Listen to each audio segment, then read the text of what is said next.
The following was recorded in front of a live studio audience at the Studio 21 Podcast Cafe. This is the United Podcast Network. Welcome to the raw and uncensored Ambitchious podcast. I'm your host, the original HBIC, Katie Boyd.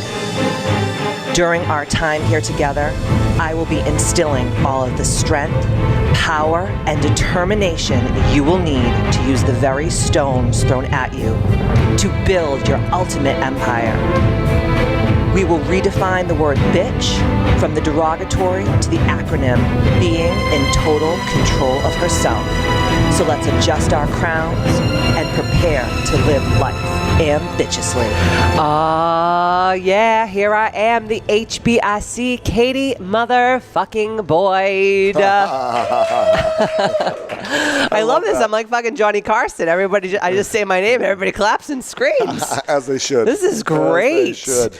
And here over to my right is my ride or die, Matt Babine. Oh, thank you. Thank you. Are you ready for this today? I am so ready. This is exciting. Today's podcast.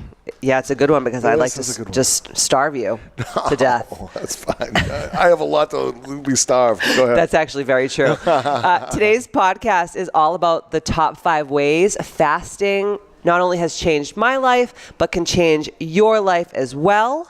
And before I start anything, I want to read the iTunes review of the week.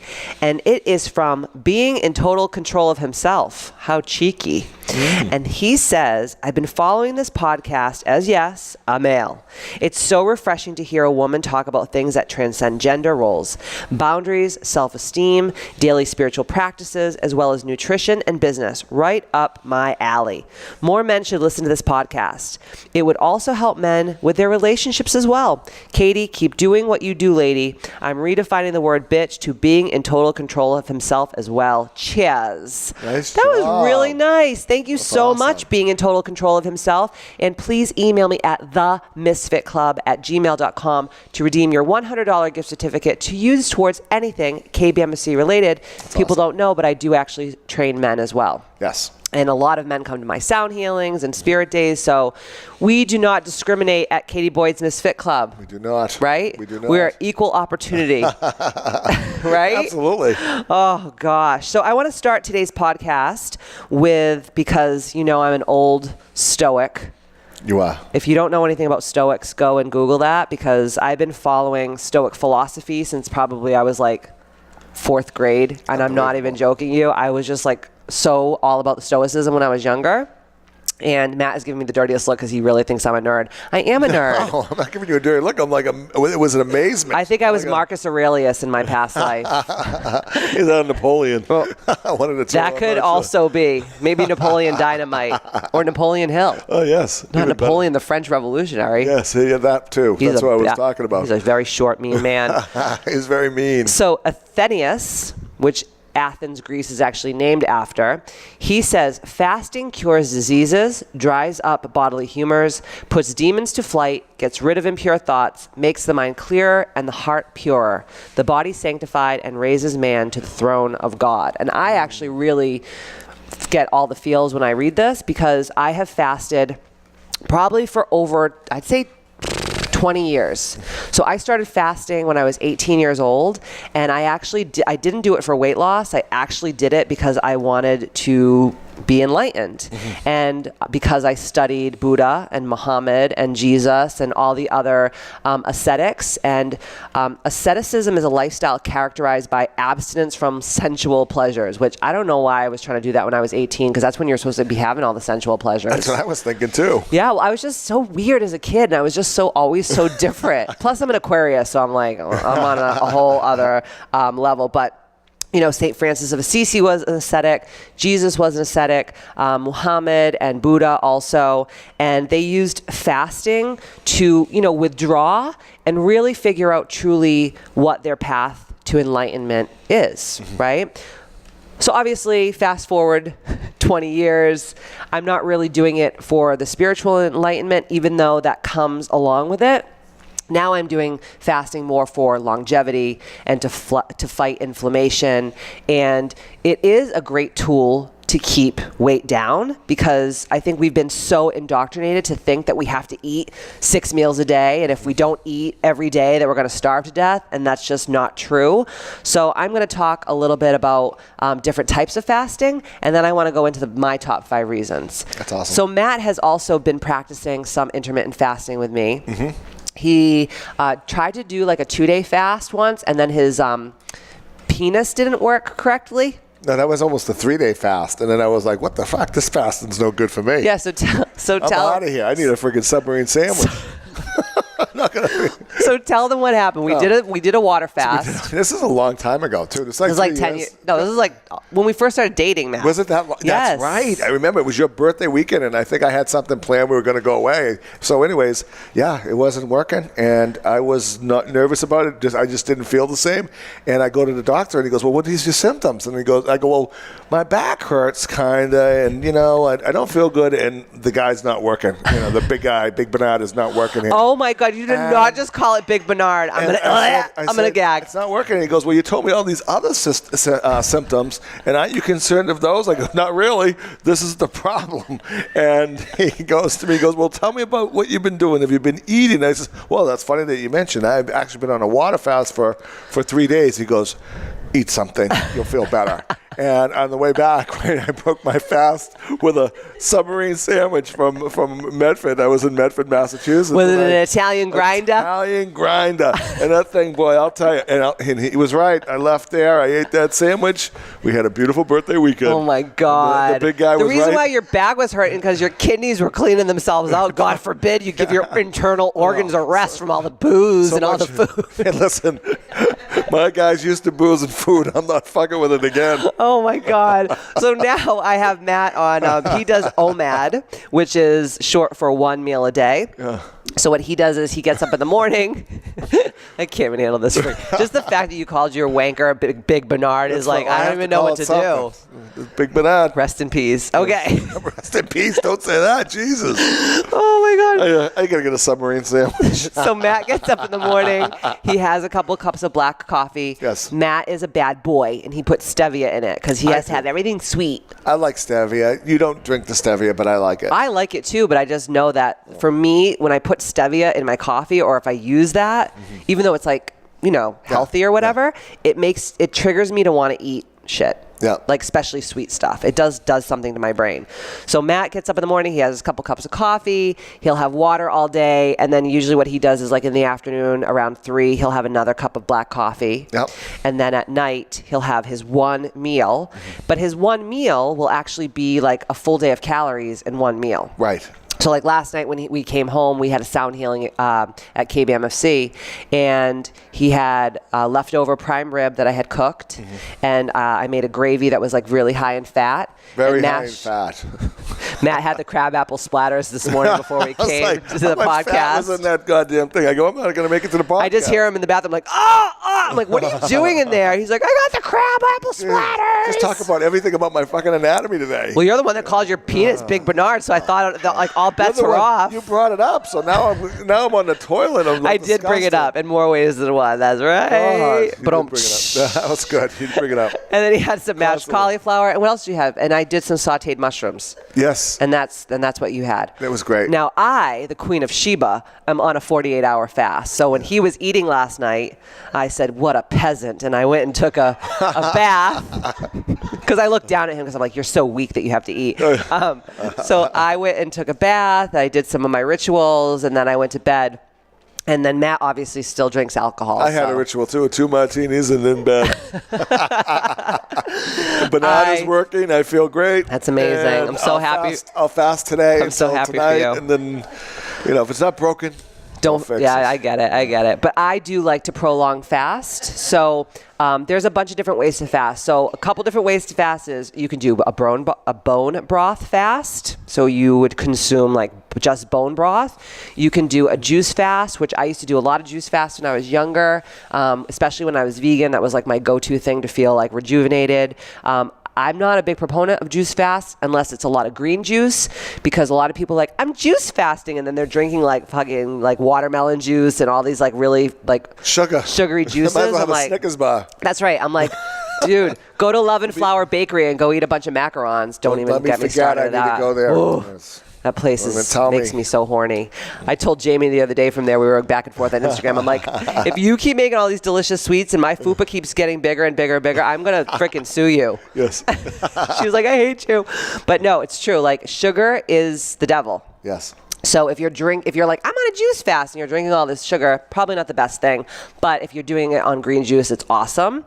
And then there is intermittent fasting. So you can fast for a certain amount of hours a day. So some people do like 16 and 8, where they fast for 16 hours and then they eat in an 8-hour window. Or some of the people do 20 and 4, where they fast for 20 hours and they eat in a 4-hour window. You can do a 23 and 1, fast for 23 hours, eat in a 1-hour window. So there's all different ways to intermittently fast. Then there is OMAD, which is what Matt does.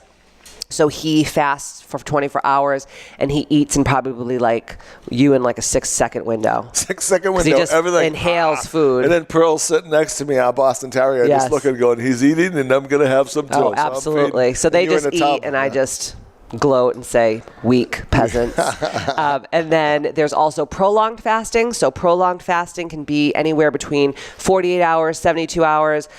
When I was 24 years old is when I really got into like prolonged fasting, and I did a 40-day water fast.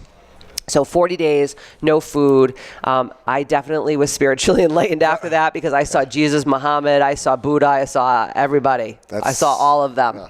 All of the divine deities, because you're like tripping your balls off when you don't eat for that long. If I didn't eat for 40 days, I don't know what would happen. You know what though? Because you know me, Matt, like I'm a Especially sick fuck. Especially the big guy. 40 days, he couldn't handle 3. God, the big guy. You're really upset. You're like very penis-centric today for this podcast. Jesus, we should call it the Big Bernard Show. The Big Bernard Show. That's a great show. God. I'll have you on as a guest. Oh, fabulous. What's new? Seriously. So then you could do prolonged fasting. And then there's this other thing, which I have only done a couple times, and I want to start incorporating it a little bit more into my weekly practice, and it's called a dry fast. So there's a soft dry fast, and there's a hard fast or a black fast. So soft dry fast is when you do not consume any liquids, but you can still brush your teeth, wash your hands, and take showers. A hard black fast is when you don't eat or drink, touch any liquids, shower, or brush your teeth for more than 24 hours. So I'll be out that day when you decide to Matt's do that like, I won't be around for that. I'm out of here. But it's really crazy because a lot of people, and I've been researching this for a very long time, a lot of people who do this dry fasting do it actually after they've lost a majority of their weight and they have like that loose skin. You know when like you lose a lot of weight and you start looking at yourself and you're like, I was kind of cuter, fatter because everything wasn't like sagging and hanging. I remember you showed me the pictures of that. That was all the dry fasting. Yes. That's pretty cool. So dry fasting, what happens is when you shut your body down like that, your body's like, okay, well, what do we do now? And it will just start consuming all of like your old, dead, compromised, and dying cells. So cells that are not at their optimal level, and will consume it and just excrete it, use it as fuel and excrete it as waste. And you really see a huge tightening of people's skin. It's really cool to watch. So obviously I'm not a doctor. I'm not telling you guys to go fast, but I know some shit. I've been around the block a few times in my day. Check with your doctor. Yeah. Check with your drug pushing, drug dealer doctors. Don't get me started on that. You know, when you go to the doctors, it's so funny because I have a friend that went keto and he's been doing some fasting and he's lost 60 pounds. And his doctor, who's obese and has a lot of issues, is like, oh my God, how did you lose all this weight? Like, I want to know. The doctor is asking him how he lost the weight. And not only the weight, but his cholesterol went down, blood pressure medication gone. Metformin, all of that stuff. So it's like, you guys, like sometimes just like not eating, like it's not going to kill you. It's not going to kill you, but we've been indoctrinated to and brainwashed to think we have to eat all the time or we're going to die. Yes. You know, and that's just not true. So that's fasting in a nutshell. And honestly, people have been fasting for thousands and thousands and thousands of years. How the hell did we evolve our species on this earth if we never fasted? especially like the early hunters and gatherers, the real Paleolithic people, there was probably weeks, not just days, but weeks where they couldn't find food. Right. And our bodies are so smart. It will burn the body fat as fuel. Your liver will shift over from using glycogen, stored sugar, to using ketone bodies, which is a way cleaner fuel. And, we have to trust that evolution has done some good things for ourselves. So don't knock it till you try it. And fasting has totally changed my life. I think you actually really do, even though you're busting balls. But I think you actually appreciate fasting. I love fasting. And it was hard for me in the beginning because I'm always used to eating something around noon to 2 o'clock in the afternoon. Yes. That was my time to eat because I was just started off with intermittent fasting. Yes. Which I would eat something around 2 o'clock, and I would eat something with high fat, protein, and very small amount of carbohydrates. Yes. And I stopped doing that, and I started waiting until just to dinner. And I'll tell you what, because I'm in the car. I work for a healthcare company, and I'm always in the car, and it's great because I don't have time to eat anyways unless I'm doing something. Right. And at nighttime, I go right to the dojo to teach martial arts. I am so clear, so focused, so on point, so in the moment, and I'm not hungry anymore. My crucial part is that 2:30, and I don't think it's even hunger. I think it's just conditioning. It's mental. It's 2:30, it's time to eat. It's 2:30, it's time to eat. And then once I get over that 2:30 hump, and if I'm doing it every day, I get through it pretty easily. And the busier I am, if you're going to fast, my suggestion is do it when you're busy. Yes. When you're moving and you go. If you're home, it's very hard. When I'm home just with nothing to do, going to fast today. There's the fridge. See, it doesn't bother me. How come Pearl's eating? Yeah. You're pissed that the dog is eating. You're like, that's bullshit. Start eating her food. You're not You could eat Pearl's food. It's all organic and grass-fed. She's a very spoiled pup. Yeah. But I think that it's funny because I think back to like when we first started dating, and I would like make Matt all his meals, and I would pack them in like a special container. And then at night, he would bring his container in and try to sneak it by me. And I would like open the container, and all the food would be in there. And I'm like, dude, you didn't eat any of the meals? He's like, Katie, I don't have fucking time for this shit. Blah, blah, blah. And it was like constant food waste. And I was full, right? Because you made me always really good food, and I would eat like the one meal, and I'm like 3 hours later, I'm not hungry. Right. But that's how people taught, health and well-being and fitness and losing weight. So it's have breakfast, then you have a snack, then you have lunch, then you have a snack, then you have dinner, then you have a snack. And, so and what about the old one? Oh, I'm sorry. Go ahead. 7 meals a day? I mean, that's unheard. That's insane. What is it? The breakfast starts your metabolism going. Oh my God. It's actually the opposite. It's the opposite. Don't eat, and then your metabolism's going to go. And you already fasted probably 6 to 8 hours if you were sleeping, Absolutely. right? Yeah. So keep up the fasting. Keep it going. So, okay. I'm going to there's a million things that I could have said here, but I wanted to choose my top 5 things. Yep. Okay. So fasting actually boosts growth hormone. So human growth hormone is crucial in the maintenance of lean mass, both muscle and bone. And one of the major concerns of fasting, and you hear this all the time, is if I fast, I'm going to lose all my muscle. Right? No. I'm like, okay, Arnold Schwarzenegger, settle down. You're not going to lose all your muscle. And that's not true. In fact, the opposite happens. Fasting is extremely muscle sparing. So I've read thousands of studies over the years about, a caloric deficit diet compared to fasting. And it actually was 4 times better at preserving lean mass. So in addition to this, human growth hormone also has anti-aging benefits. It burns fat. It promotes muscle hypertrophy, improves sleep quality and sex drive. And as we age, our human growth hormone levels drop, and the negative side effects of aging by protecting your cells' telomeres from shortening. So when you fast, growth hormones released in conjunction with the body's response to the lack of nutrients. So it's like when you fast, your body goes under this stress. And then what happens is your adrenaline can spike, and then your body's like, okay, we need to get going on this, and it releases the human growth hormone. So being constantly in a fed state suppresses your body's natural increase of growth hormone because there's plenty of energy that can be used for growth coming from food. It's okay to skip meals even if it means just to boost your human growth hormone. So think about this. Every time we eat, we're actually making our digestive system work. When we fast, we shut our digestive system down because remember this, guys, and a lot of people don't realize this, 75 to 80% of energy a day goes to digesting and assimilating your food. So if you could take that away and then redirect that 75%, 80% of energy, think of the shit that you could get accomplished in a day. That's why when I write my blogs or I write my podcast or I write my books or my programs, I'm always in a fasted state because it just makes me focus, because you become like, I think, like almost superhuman. And what I love about it is, while you have more time, your body has more time because it's not digesting the food. So it starts looking for, what can I clean up in here, guys? And the cells start to go to work. And I mean, just what I learned from you is this autophagy, right? So now you go in there, now your body has all this free time to say, hey, this needs to be repaired. Hey, I need to look at this. So it really, it's magical. But what is your body usually doing? Just digesting time food. To make the donuts, just digesting. Yeah. And then it's like people, after they eat, they get sleepy because your body has to take energy and redirect the energy to digest the food, so it's not sending energy to your brain to think, to do, to achieve, to aspire, right? Yeah. So that's number one.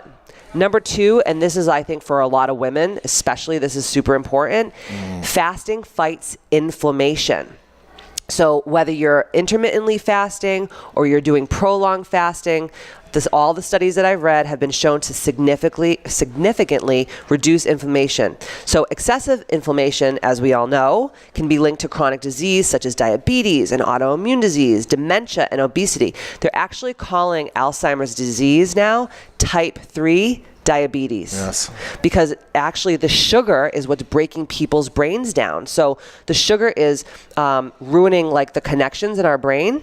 Our neural networks are starting to come undone, and our synapses aren't being able to be fired, right? So remember, like, they're wired together, they fire together. When the sugar starts to degenerate the brain tissue, everything starts to come undone, and that's why people like can't remember, and that's the early stages of, Alzheimer's and dementia. And hangriness. Right? Oh. So now you more than anything, I don't want to be hangry.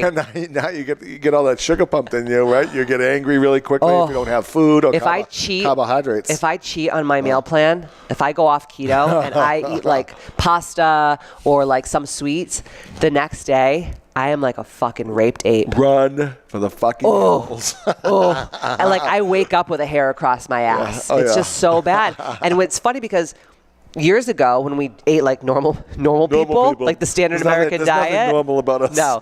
When we ate like standard American diet, that's our constant state of life. Like you're always just angry and bitchy and hangry and waiting for your next meal, and I need more carbohydrates and I need more sugar, and like it's just so bad. So if you think about it, inflammation is our body's attempt to protect itself by removing damaged cells and irritants. It's like when you do legs really hard at the gym. Have you ever done legs like really hard at the gym? God. And the next day, like you're like, I can't even sit on the toilet, and then I like go to put my jeans on, and like I can't even put my legs in the jeans. You're limping around the house if you do calves too much. Oh, that's too the much worst. Calves is the worst. And it's all that's from is from inflammation, because you micro tore muscles, so then your body has to inflame itself to go in and do the work and put out the fire. So inflammation is normal, but it's when it's excessive inflammation is the problem, right? Yeah. So Matt had hit on the topic of autophagy. So autophagy is when the body cleans up old or damaged cells.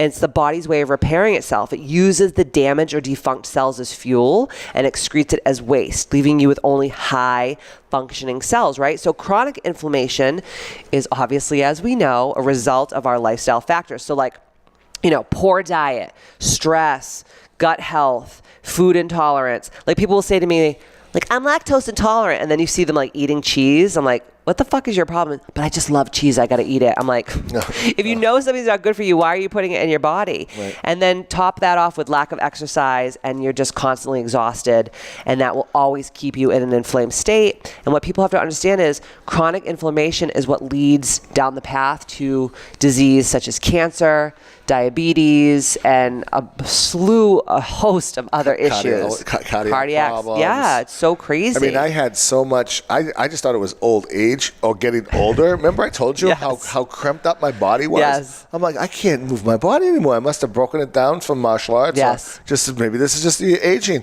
No, I had like a huge gluten intolerance. And I can just touch a little bit of gluten.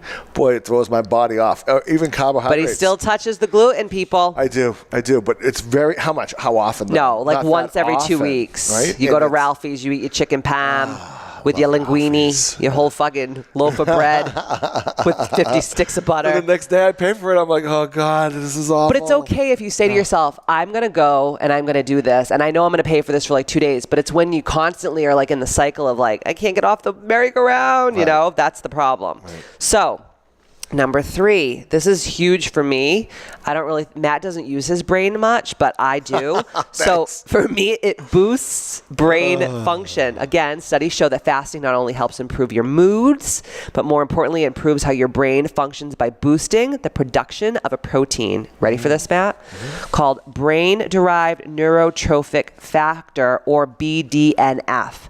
BDNF activates brain stem cells to convert into new neurons and triggers numerous other chemical reactions that promote great neural health. That's why you're able to learn all this stuff, is because right now you haven't eaten for 48 hours. No shit. Right? I should go play the fake piano and learn some Portuguese too, right? You should. You'll be ready for it. This is unbelievable. Oh, God. This boost is also linked to protecting against issues, as we talked about before, Alzheimer's and Parkinson's disease, among many others. So remember this. Fasting is a challenge on your brain, and your brain responds to that challenge by adapting to stress response pathways that help your brain cope with stress and disease risk. So fasting increases the production of protein in the brain, which turn promotes the growth of neurons, the connections between neurons, and the strength of the synapses, as we spoke about before, right? So when you're in a fasted state as well, like we talked about before, your liver actually switches and turns over from using glycogen to ketone bodies. And ketone bodies are a way cleaner fuel source to use than sugar, because ketone bodies are a steady state of energy where, like, you know, you have a little sugar, you go up for a little bit, you feel good, and then what happens? Crash. And then what happens? You get grouchy, hangry. Wow. Isn't it amazing, though, all of the stuff that we're told as kids? Don't go outside without a coat. You're going to catch a pneumonia. Cold is bad. Wet hair. Wet hair will kill you. I mean, I don't have that problem anymore, but I did have wet hair. My grandmother used to be like, don't go outside with wet hair. I'm like, oh, whatever. You have to eat or you'll starve to death. You need to eat something before you leave the house because it creates brain function. It actually creates brain fog. You won't survive if you leave and don't eat. And it's like the opposite, right? Your body is so smart that it is not going to start throwing vital organs over the side because you didn't eat for a few days or whatever the case may be. It's going to get rid of what? The fat. Like it's like a ship trying to get rid of, if it's sinking, it's not going to throw the captain out first. He's the one who's going to save the damn thing. Right? So pretty cool. Good ship analogy, Matt. Yeah. It's very Titanic of you. Very Titanic of me. Number 4, and this is a huge one for me, and I know Matt has been a true testament to watch all this as well. Fasting actually helps you live with less. I know that sounds crazy because you think fasting is about like just not eating and just drinking water or whatever fast you choose to do. But for me, when I really started fasting is when I really started cutting out things that were non-essential to my life. Yeah. Right? Yeah, because you just get out of that with a carbohydrate fog and you start seeing all this shit around you. Like, I got to get rid of all this shit. Yeah. Right? like clutter in your home, cluttering relationships, like everything. You know, it's taught me so many life lessons. It's pretty much amazing. And, you know, people are like, how could that work like that? I'm like, it totally does. Well, I didn't believe you. You said, you know something, when you fast and you get to a certain weight level where you're happy, you're going to look at things different. I'm like, they're not really even connected. And I don't think it's like that at all. And I'm like, oh my God, when I started doing these practices with you, it took my spiritual practice to the next level and just my desk in my, at home. Your money mindset. Money mindset, being neat, what you need, what you don't need. You have more time to think because you're not looking for the next meal all the time. Absolutely. Right? So it really is life-changing. No, I 100%. Life-changing. So, try this. Really, really try this. Like, even if you fast, like sometimes when I fast, I'll say like, okay, I'm going to fast today and I'm going to take a couple hours and I'm going to like go through my kitchen drawers and just like get rid of stuff. Or I'm going to like go through my clothes and maybe donate some stuff. Like it really helps you just like purge. So you're physically purging, but you're also like mentally, emotionally, psychologically purging as well, right? And as I've talked about here on the podcast before, when I really started getting into prolonged fasting, is when I donated, sold, or gave away over 70% of my personal belongings. And that was just so uplifting and liberating to not be weighed down constantly, by all that kind of stuff. Yeah. Absolutely. You're right. And last but not least, this has helped me also, and I know you don't have a food addiction. I do. You don't have a food addiction. I didn't think I did until I had that with chocolate and peanut butter bar that I had. What are you talking about? Well, like 2 weeks ago, last week, I had this chocolate and peanut butter bar, and I don't even really care for sweets. I'm telling you, when you don't eat that kind of food, and then you eat it, it's a drug. It was like, whoa. I feel like unbelievable. Absolutely. And I was like, I could see now, and I never got it, how you could be addicted to bad food like that. Oh my God. I haven't, but I can see it now big time. So this is my challenge to each and every one of you guys, especially if you have food addiction, which so many of us on this earth have food addiction. We use the food to mask uncomfortable feelings. I am the number one food addict of the world, and I'll out myself right here and I'll tell you that. Try to take 24 hours, wake up, maybe start tomorrow after you listen to this podcast, take 24 hours and say, okay, I'm going to get up in the morning, I'm going to have my tea, black coffee. If you want to be a bad boy like Matt, you can put a stevia in it because it won't spike your blood sugar. And try to go one full day without eating. So drink a ton of water. You can have tea. You can have soda water. You can have Pellegrino. You can have seltzer water, whatever. Lemon water. You can have apple cider vinegar in your water, whatever. Do it for 24 hours and see what a difference. You start to really realize that when you have uncomfortable feelings, you would do what? Go to food. Oh, I had a bad day. I'm going to go eat pasta. I had a stressful day. I'm going to go, eat up half a fucking funfetti cake. Not that I've ever done that in my life or anything. But it does make you feel good for the moment. Oh, it's like what my grandmother used to have a magnet on her fridge that said, a moment on the hips, forever on the lips. I'm like, that makes me want to eat out of your fridge. So try to do that 24 hours. Try to do a water fast and see how much it starts to make you realize how addicted you are to food. So that's my 2 cents on fasting. Fasting has changed my life. I will always have fasting be part of my life in some way. I hope you guys gained so much knowledge from this and it inspired you to be more ambitious than you already are. And like I always say, see you next Tuesday. Good job, babe. That was awesome.